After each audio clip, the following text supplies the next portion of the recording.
And so if you're not utilizing AI in your practice, the advisors at CIBC are going to kick your butt. They're going to know more, they're going to give the clients more information, they're going to do it faster. And so oftentimes these banks have large wealth divisions, and you want to make sure that you're keeping up with that or better than that. And so you need to start investing in this stuff. Inherently, solo advisors are going to have trouble keeping up with the bank grade AI. Now, there are a lot of things out there. Just using GPT to analyze some documents or to ask it some questions are going to be a huge win for you. But you just have to be realistic that these guys are going to start moving really fast. They've also, they're kind of making a trade-off between security and privacy and all of that. They have in-housed all of it, but the reality is the fact that they in-housed it, it shows how serious they are about this. So I just want to make it clear that this isn't like a fad. This isn't for fun. CIBC probably invested 8-9 figures in this. Oh, hello. Welcome to another episode of Advisor Tech Trends. This is Massimo here. I'm excited to talk to you guys. This is an interesting episode here in Canada. We're having a lot of movement as it relates to AI, and that's been happening for a while in many ways. But I think what's different in this episode or this week is there's actually things hitting the pavement per se. Things are happening, and I think it's relevant to talk to everyone about that. So in today's episode, I'm calling it AI Moves In. So we're going to talk about CIBC. They had some big updates as it relates to GPT and AI. And FP Canada as well is doing some updates. And then there's things in between. But here's the summary. AI isn't just a fad. Regulators, the largest banks in the country, and others are making it part of their business and actually putting rubber on the pavement. As always, please like, comment, subscribe. I love hearing from you guys, and I'll see you in the video. All right. So welcome. Let's talk about today. So essentially today, the point I want to get across is AI is no longer optional. From what I'm seeing, from what I'm hearing, we're seeing a bit of a tipping point where large banks, large industries in general are embedding generative AI into their tools. And for a while they were playing with it, letting employees download it. But now it's actually becoming mandated by the companies and some of the biggest in Canada. So let's start. CIBC. So, CIBC, for those of you that don't know, depending on the metric you look at, it's in the top 3 of Canadian banks on almost every metric. They're quite large. We only in Canada have 5 or 6 chartered banks. This is one of them. And here's the scoop. They brought out an AI platform. They've been working on it for a while. It's released to all 50,000 employees immediately. And the bank is quoting in some of their press releases that the AI rollout has already saved staff around 200,000 hours. That's basically giving an employee, every employee in their company, an extra week off of work. And so what does that really mean, right? And just to put it in context, a typical bank employee averages around 1,700 work hours per year. Across all of CIBC, they save 200,000 hours. And so this is really meaningful because for a while, the banks were always kind of the scaredy cats, for lack of a better word, where they didn't want to innovate. They didn't want to try this stuff. It was all confidential. They were worried about it. And what CIBC set out to do about a year ago is they said, okay, if we can build our own model in-house, control it, control the assumptions, control the data lakes and all that stuff, then we can actually bring this out and it be successful. And they get over that compliance hump, right? And so what does this tool actually do? It's summarizing all employees' documents and reports in seconds. So any document they open inside of their suite of products, it'll summarize them. So you can imagine how useful this is as you're onboarding new clients, as you're just reading documents from other colleagues. It drafts emails. It even drafts marketing copy for their marketing team. It generates bullet points from their research and other companies' research that you can load into it. And it's even helping their IT staff do some light coding. But the main focus of it is there's a lot of back and forth and bank documentation and things you have to do in order to open an account, close account, make a trade, etc. And so they're summarizing it, finding errors in it, highlighting things that actually need the human to be involved with. And so you can see already how it's saving a ton of time because a lot of people's day is reading through documents, making sure it's compliant, organizing things, sending emails. And so they're attacking those needed, but not necessary that a human does items, right? And so here's a quote from one of their executives. This is a real shift. CIBC staff can now move from reading to acting faster than ever before.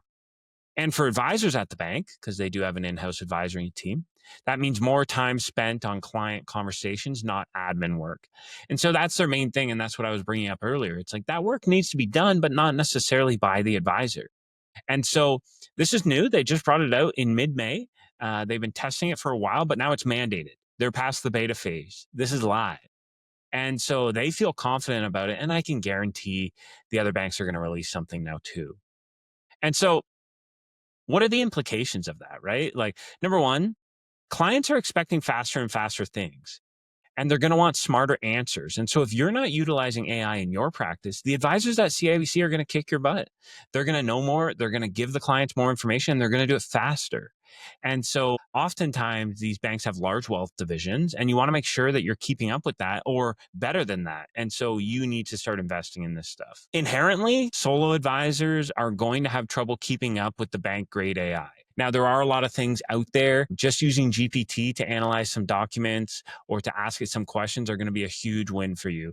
But you just have to be realistic that these guys are going to start moving really fast. They've also they're kind of making a trade-off between security and privacy and all of that. They have in-housed all of it, but the reality is the fact that they in-housed it, it shows how serious they are about this. So I just want to make it clear that this isn't like a fad. This isn't for fun. CIBC probably invested 8-9 figures in this, and they're going for it. And so you just have to be ready. And if you were kind of sitting on the fence saying, the big guys aren't doing it yet, I would change that tone. They are. So that's huge news, not only just for CIBC, but for all of Canada, because I think now as consumers, I know myself personally, I use GPT at least 5 times a day, and I expect certain things when I ask it. People are going to start expecting that from advisors. So you got to be ready. So the next piece of news, FP Canada's assumptions feeds. Basically, FP Canada gave their 2025 projection assumption guidelines. And the 3 big planning software, Snap, Conquest, and Voyant, are already adding them into their models. And so what are these assumptions? They're saying inflation will be at 2.1%, equity growth will be at 6.6, fixed income will be at 3.9, and Canadian housing at 4.1. So basically what this is saying is FP Canada has told the industry what they are assuming certain types of factors, inflation and asset appreciation, will go up at. And so now everyone, all of you advisors that are using FP tools, financial planning tools, they've been built into your software. So you don't have to put that in your Excel. If you're not using one of these softwares, definitely do it. But this is important because now your assumptions can be more accurate, or at least in line with what the government is saying. So this is like one of the first times ever that it was embedded in all these tools. So it's super handy, really easy to utilize. So no more manual updates to spreadsheets, consistency in plans across firms. So if a client's shopping around or whatever, you're all using the same assumptions. So there's no way to fib things, which I think is really important. That has been an issue in the industry. And no more weird conversations with the client. Oh, my spreadsheet says 4%, yours says 4.2. It's like, no, it's in the software.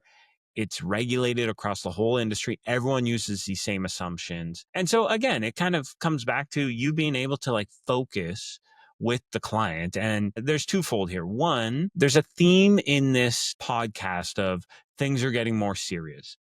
Softwares and vendors and banks are starting to all get on this bandwagon of connectivity. I think we're going to have an open banking concept or podcast soon. And so with this, FP Canada actually telling the software companies that thousands of people use what their assumptions are is again on that theme. It's getting more serious. You need to get things in databases. You need to plan through software. At the end of the day, when you don't agree on assumptions, it confuses the client, right? And so with the auto syncing between this, there's going to be less of that going on, especially in competitive markets like Toronto and Vancouver, right? So I'm sure some of you have had those conversations with clients being like, his data or her data may look better, but they're assuming X and Y. You don't have to do that anymore. Okay. Regulations. I think this is a very interesting one. So I talked about CIBC going basically heavily into AI. Then FP Canada talking to the software vendors. There's no more Iron Curtain or whatever. Let's talk about regulation a little bit. So regulators aren't standing still either. The Ontario Securities Commission Innovation Office basically said that they're looking for a senior advisor, innovation, outreach, and engagement. It's a bit of a mouthful, but it signals something big. And so when you step back and think about this senior advisor, innovation, outreach, and engagement. So the regulators are seeing people are moving. The regulators see that people need to invest in AI, build better databases, et cetera. And they're hiring someone to start communicating with that, bringing information back. And so they want a closer relationship with fintechs and AI vendors. This could definitely mean moving up the approvals on sandbox environments or things you're working on as an AI company, right? There isn't anyone at the Securities Commission right now that'll listen to you when you're trying to build new AI, and they're about to hire someone.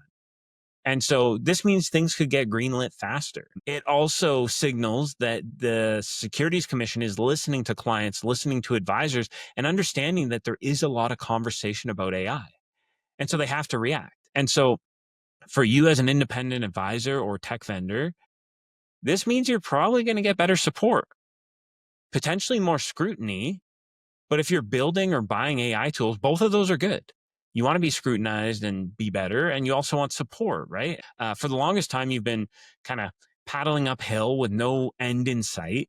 And so this is a very important thing. And it's kind of lame. It's a job title and whatnot. But if you kind of zoom out here, just to kind of round all of this home, what does it all add up to, right? It's kind of a new reality. AI is basically becoming table stakes.